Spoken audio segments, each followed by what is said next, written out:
Hey there, folks. How's it going? I just got back from about the last month or two going back and forth between Maine and Nashville and Utah and Virginia and all kinds of places with Missy Rains and Allegheny, which has been a ton of fun, but it's kept me pretty busy. But when I was out in the world around Tennessee, I picked up this new banjo that I wanted to tell you all about. And new banjo isn't quite accurate. It's kind of new old banjo, or kind of old and new and mystery banjo. Actually, there's a lot of interesting things going on with this banjo that I don't even know all about yet. But this is something I picked up as kind of a project banjo, and I thought maybe I'd bring you along the journey of figuring out what's going on with this banjo and what I'd like to be going on with this banjo. And you heard the clip at the beginning of this video. It's obviously a good sounding banjo. There's definitely some issues in terms of playability and some areas where things are buzzing, just some stuff that would have to change anyway. But I also am kind of curious what I want to do with this banjo in general, because there are a couple things I might want to swap out or just do some testing and see what happens when I put different parts here, maybe a different neck, different head, all these kinds of different things, just to see kind of what happens. I've got banjos that I play all the time that I can kind of rely on to sound a certain way. And this one is a little bit just extra, just to find out what happens when I try different things. And it's definitely been played. You can tell if you look at the back of the resonator, there's plenty of wear there that you can see has been worn down on the finish and some areas on the neck also. I mean, someone really definitely played this banjo a whole bunch, but part of that is because this is partially a very old banjo. I know some parts of this are pre-war Gibson, some of it are newer Gibson. There are some parts that I don't know what they are at all. So I'm kind of interested to find out what those are.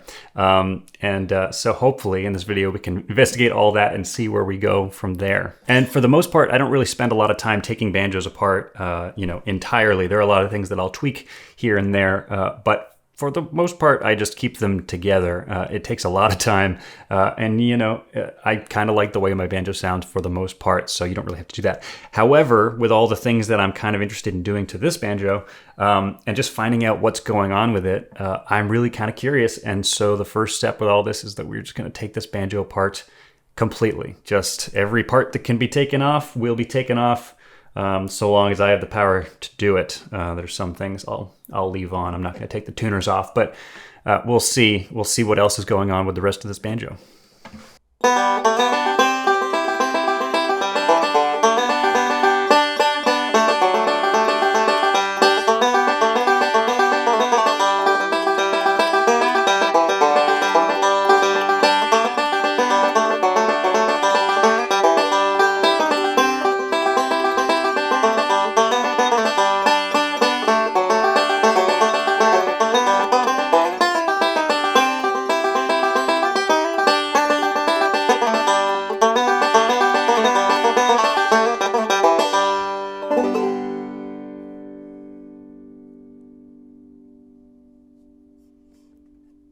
All right, folks, so we have taken this banjo apart as much as I'm going to anyway. I'll probably leave the tuners on and can leave the rim and the flange and that sort of stuff attached. There's nothing super interesting going on there, I imagine, or nothing worth the amount of effort that would take.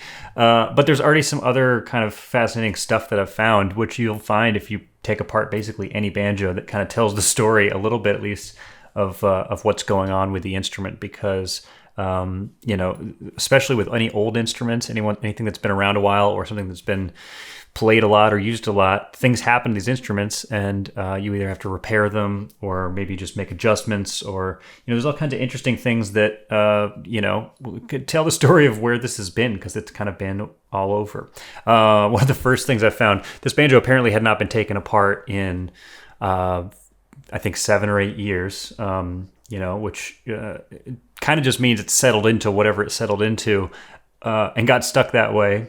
In this case, one of the bolts where the neck attaches to the rest of the banjo, one of these screws is loose, and as I was taking out this coordinator rod, it just pulled it right out, or unscrewed it. It's not so stripped that you can't screw it back in, but it certainly is not ready to be used at this moment. You'd have to glue that, or if you wanted to, re-drill. It does look like that's been done already. Maybe there's some glue around the edges there that maybe this has been a problem it's having. I just had a banjo fix that had that exact issue, so it's not uncommon necessarily, but definitely doesn't help with the stability of the instrument and just keeping it all together. But that's okay because the amount of fret wear that's on this this banjo kind of makes it not unplayable. Certainly, you heard that it sounds great actually, but the amount of buzzing, if I were to put a capo on, would be kind of an issue. So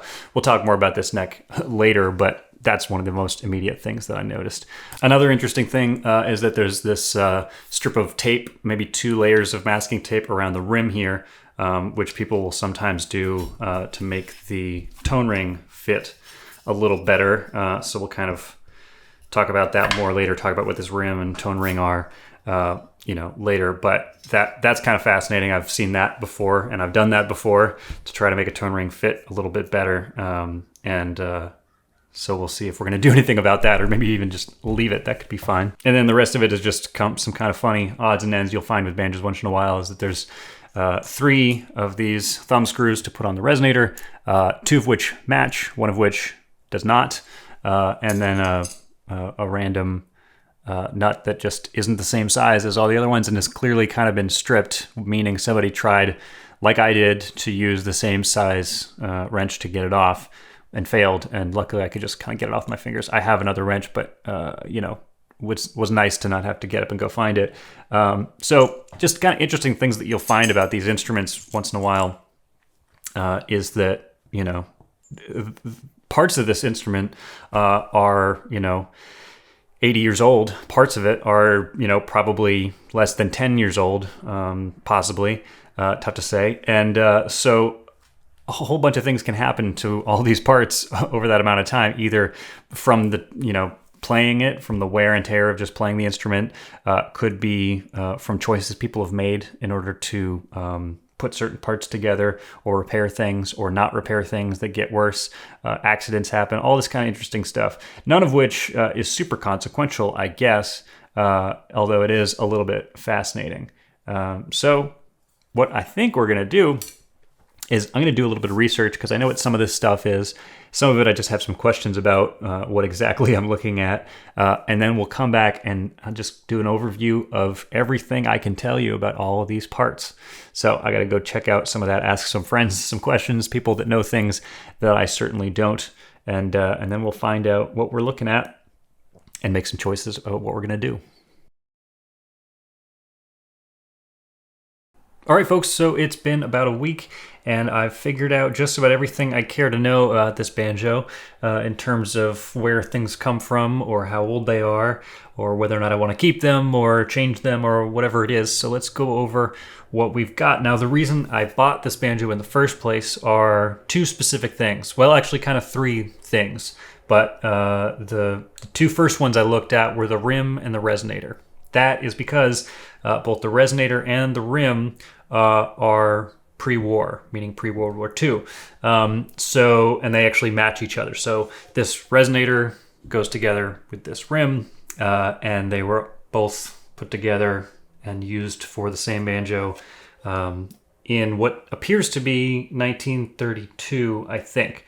And for anyone who doesn't know, you can figure that out because a lot of these old banjos have serial numbers. And if you look online, you won't necessarily find the exact serial number of your banjo, but you may find serial numbers just before and just after, and you can surmise that they're right in between, your banjo is right in between those numbers. So the serial number on both the rim and the resonator is 3-33. And so there was a website called banjofiles.com or .net or whatever it is. And if you were to go there, you would find not 3-33, but you would find 3-20 something and 3-40 something, both listed as being from 1932. And so logically, you might believe that this rim and resonator would be from 1932, and that's what it seems like. Certainly, there are things like this that can be faked, but this seems like such a random thing to fake. I mean, there's fake banjo stuff out there, but there's no reason really for me to believe that that is the case. So with all the interesting things going on here, what's cool is that it's this old wood that was put together the same way that all these old Gibson banjos were built. And for whatever that's worth in terms of tone, I've now got it in this banjo, which is cool.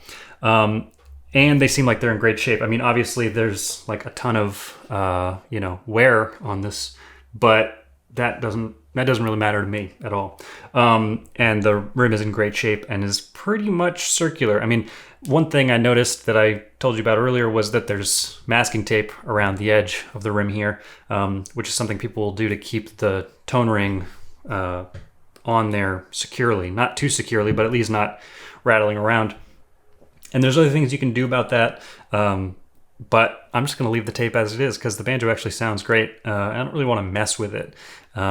It's possible I'll do something different about that in the future, but for now, that's great. And speaking of the tone ring fitting on the rim, this is the third thing that kind of mattered, or one of three things that actually mattered to me about this banjo, is that this is a Blaylock tone ring, and for those who are not aware, it's a pretty sought-after tone ring, very popular, and it's not particularly rare. It's not like they're hard to find, but if you end up with one in a banjo for a price that you like, then that's a great thing.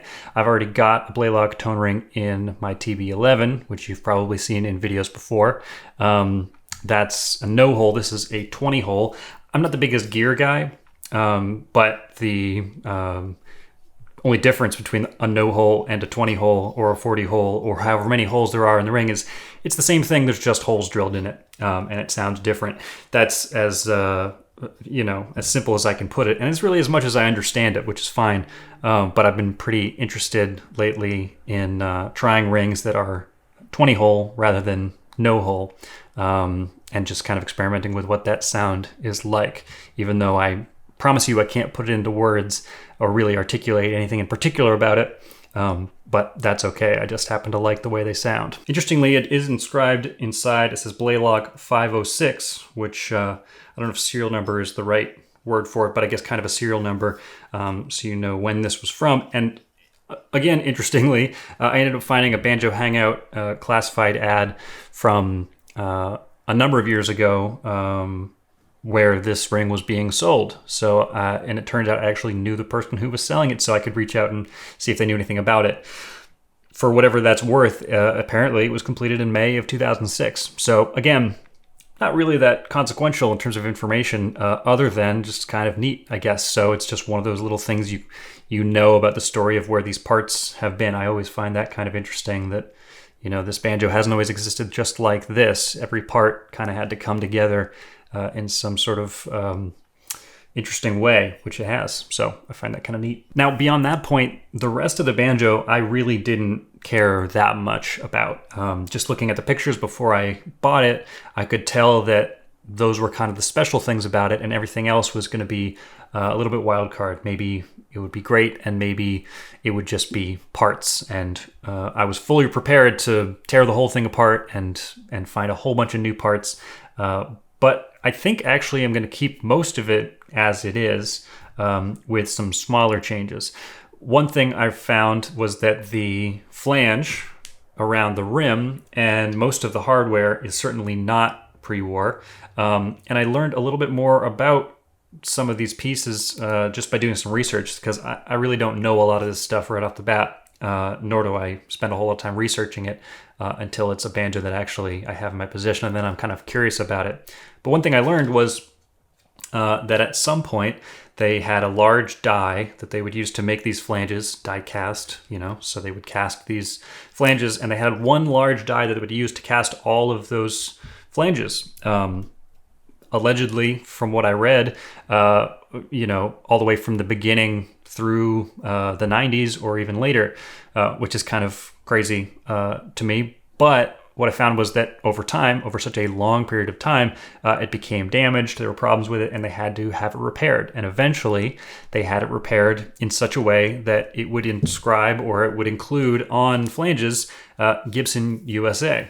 So of the many different ways you can tell when something is from, you can tell that these flanges, I think it was late 80s, like 89 or something like that is when that change happened. So if your, flange says Gibson USA, then you can tell that it's very late 80s or early 90s or something like that.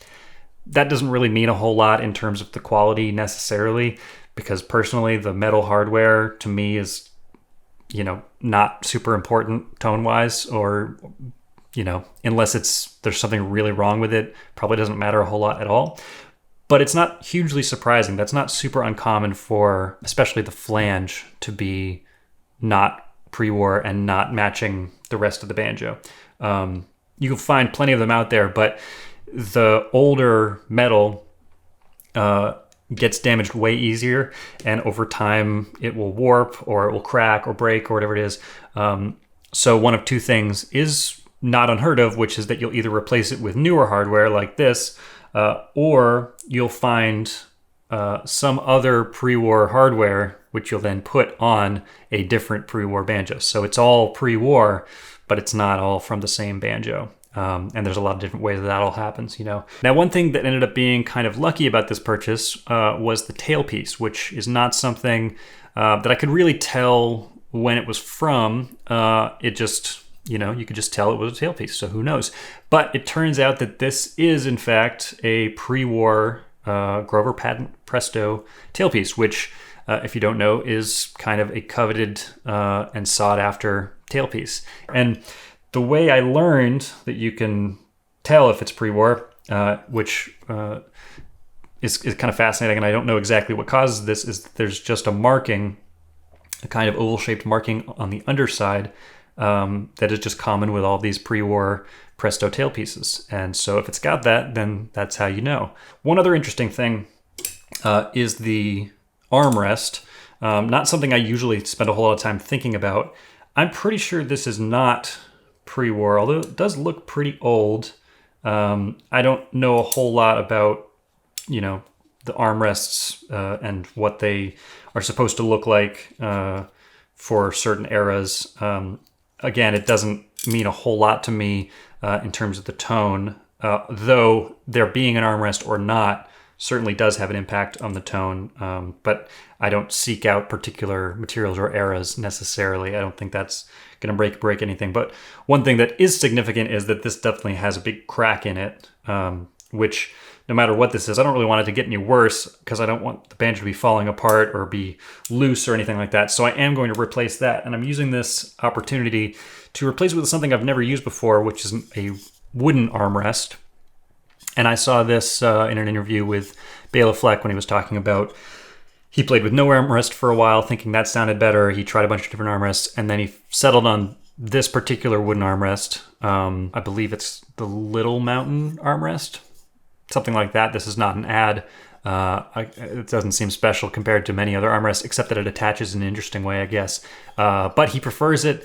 It says it sounds great, just in the way that it doesn't make contact and does make contact with certain parts of the banjo. And I've definitely heard that wooden armrests are super comfortable, so that'll be kind of fascinating just to see if that's the case. Maybe I'll be swapping out all of my old armrests for wooden ones. And the biggest surprise with this banjo ended up being the neck. And as I've learned or not learned anything about this neck, it's totally a mystery. I don't know who made it or when they made it.